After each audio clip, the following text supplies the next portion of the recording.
जे पूरग्रस्त भागात जे आहे ते आपण मदत पोहोचवत आहे. 50 लाख रुपयाची मदत जी आहे ते आपण पोहोचवत आहे. कशा पद्धतीची ही मदत असणार आहे काय सांगा?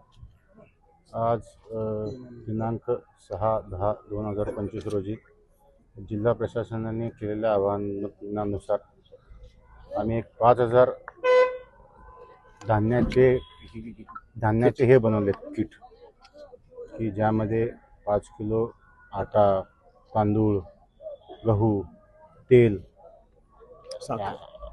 साखर असे दैनंदिन लागणारे पदार्थ आहेत, ज्यांची 5,000 असे आम्ही हे बनवले टोटल किट.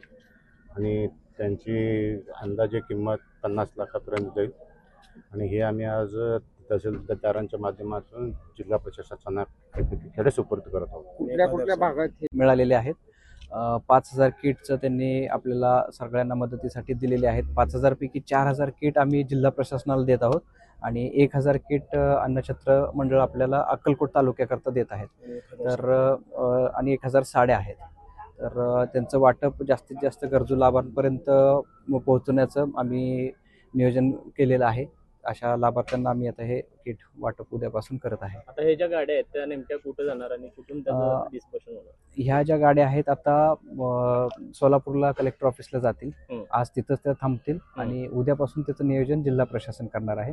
आणि 1,000 किट जे आहेत ते उद्या आम्हाला अक्कलकोट तालुक्यासाठी मिळत आहेत. त्याचं नियोजन आम्ही उद्याच करतो आहे. ओके, धन्यवाद.